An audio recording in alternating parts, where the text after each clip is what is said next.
Hi, today we're going to talk about using your drum pad and drum pad kit for the very first time. We're going to learn about the parts and setting up and the basic grip of your drumsticks during this lesson. Now you may have your equipment in a kit, something like this. The bag might look different, or you might have your stuff all completely separate. Any way is fine and it'll work for today's lesson. But let's start with this kit and learn about how to take things out of it. Let's start by opening up the bag, shall we? I've got mine set on the floor, and I would recommend setting it on the floor or on top of a bed, a hard flat surface. Don't set it on top of a chair or do it with standing up. You want the flat part facing up and the very, very thinnest part facing up. Usually there's a name tag, something like that on it. There may be a small pouch too. A lot of these vary quite a bit though. Start by unzipping it. This will give you an indication if you have it the right way. The lid is the thin part, and open it up. Ta-da! All kinds of stuff in here. Some that we're going to use in today's lesson, and some that we're not. For instance, there's this small bell kit in here. We're not using that in today's lesson. I'm going to just gently set it aside. Inside my case, I've got some compartments holding some things. A pair of mallets, some sticks, and some stand pieces. Let's start with these stand pieces first. There's two really big pieces. That's one of them. That's another one that I'm going to need. You might also have a little folding music stand in here, and some of your stand pieces might be wrapped in plastic. You don't need the plastic. You can get rid of that once you unwrap it. There's also a pair of drumsticks in here. Take those out and set them down. Now where's the drum part? It may be in a pocket or in this part. In this particular kit, it's located in the top pouch. And there's my practice pad. Your practice pad might look very different than this, and we'll talk about that in a moment too. So now you've got these parts that we need to put together to assemble our practice pad. First, let's start with the part that has some rubber feet on it. This is your stand base. These might open up. If they don't, you'll find a little thumb screw near the top, not the very, very top one, but right below that. Just give it a tiny loosen. Here's the little rule on loosening and tightening. All you need is one turn. That was like a half turn and it's loose. Any more than that, you're going to have the screws fall out. I'm going to just gently open the legs up, and for right now, we want to set them not too wide and not too thin. Kind of like if you were standing up. You don't want your feet right next to each other, and you don't want your legs as wide as possible. Another good thing to follow is that the feet should sit kind of flat on the ground. If you have an instrument you're setting up, you always want the stand base wider than the instrument that it's supporting. In this case, that wouldn't be a problem. I'm going to give this a turn again to tighten it till it stops, and then leave it alone. If you tighten it too hard, you're damaging it. You'll start to dent this tube. Then I'm going to take the next part and gently insert it into this part. Now, if it doesn't fit, you may need to loosen this by a turn or so. There's also a black plastic insert right inside there, and it's very important that the small tube fits inside of the larger tube. Don't force it. It will fit snugly in most cases. There it goes. And for now, I'm just going to leave a little room and gently tighten that. Again, remember that your stand may be very different than this, and we'll cover some options in just a moment. But now we're ready to put the drum pad part onto the stand part. At the top of the stand part is a threaded rod. In the bottom of my drum pad is a place to insert that. We want to match those two together gently, make sure they fit, and gently turn. If it doesn't turn easily, you're doing it wrong. Turn it till it just stops. And just a little bit more of a turn to make sure that it's secure, and you're good to go. Now we need to adjust the height. To get your pad at the right height, you want to do the following things. I like to follow the rule of thumb. Take your hand, your fist like this, put your thumb right where your belly button is, and where the bottom of your hand is, that's where the top of this pad should be. So I've got to raise mine up. How do I do that? In the middle is the screw that you used to put these two pieces together. I'll gently loosen that and raise it up till I get it to the right spot. Let's see.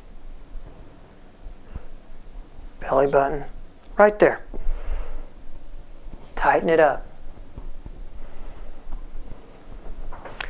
Now I have my pad at the correct height for my height. Rule of thumb. Now there are a lot of different practice pad types. The kind I'm using is a tunable practice pad. It has an actual drum head on it, usually made of some kind of plastic. There's a lot of different brands of these. Many pads are made with a gum rubber top to them. Some of them are round, some of them are square, some of them have other different shapes. These work really well because they're bouncy, very quiet, and pretty light to carry around. Some of them might have a threaded rod to fit on a stand like this. Many of them don't, in which case you have a couple options. If it's large enough, you can fit it into a standard snare drum stand, and your instructor can help you do that, but make sure that the basket arms fit tightly around it so it doesn't move. Other kinds that are flat, or if they don't have a threaded hole in the bottom, you can simply set on a music stand. Now, you want to grab the sturdiest music stand you can find, not one that's going to be all wishy-washy that it's going to fall over, because you're going to be playing on it and putting some stress on it. So find a sturdy music stand, make sure it's one that's tight. I'm going to turn mine around this way so you can see. And level, we don't want it tipped. Set your pad on it that way, follow your rule of thumb to get it to the right height. All of those work.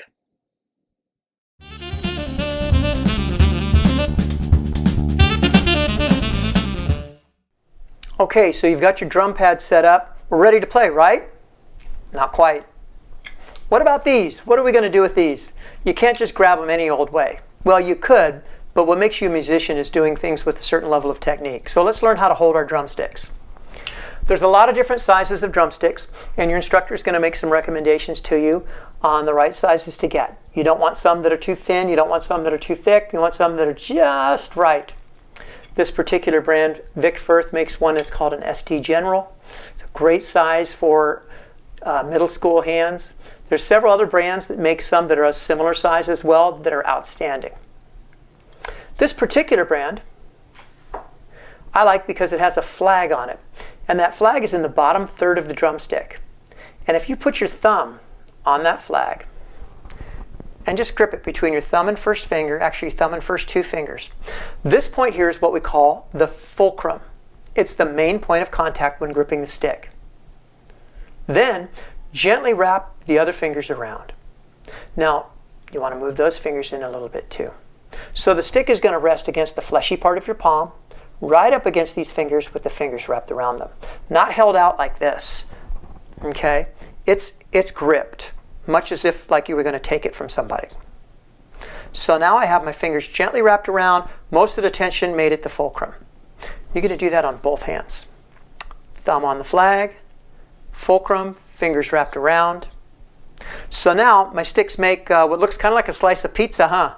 Little upside down V. Great. Now, for a moment, take the sticks out of your hands. And if you put one hand up, and imagine that you're knocking on a door. Notice that your hand is moving front to back. Now, I'm not using my arm. I'm not pounding on the door. I'm knocking politely. Knock, knock, knock. Now, if I put the stick back into that hand, and I do the same thing, this is the motion that we're going to use. It's not a turning of the wrist like turning a doorknob. It's like knocking. It's a down-up motion. Okay, so with my drum pad set up, bring my hands up. Now I want my arms at about a 90-degree angle or slightly greater. I don't want my hands up like a praying mantis, and I don't want my arms dropped a lot. Pretty much here or just a little bit less. And I'll put them over the pad. Notice that I still have my pizza slice, that V, and also my hands are flat. So let's quickly go through our checklist. Thumb on the flag, maintain a fulcrum, fingers wrapped loosely around, hands flat, make a V or a pizza slice. Now if I take one hand and I do that same knocking motion that I did here, and I do it down here, that's our basic stroke that we're going to use. It's what we call a full stroke. Some people also call it a rebound stroke, but it's a down-up stroke. Almost as if I was jumping down onto a trampoline and bouncing right back up. Don't be in a rush. Take your time to get that right. Try the other hand. Make sure that you're using a down-up wrist motion and not an arm motion. And you're working to hit the pad in the center. Now there's some exercises in some videos that you can follow that also work on this stroke and several others. But that's the start to playing your practice pad. Percussion is a really, really exciting world with a lot of different instruments. So your instructor is going to show you some other lessons and some other videos that will help you learn a whole lot about the wonderful world of percussion. Thanks for watching today.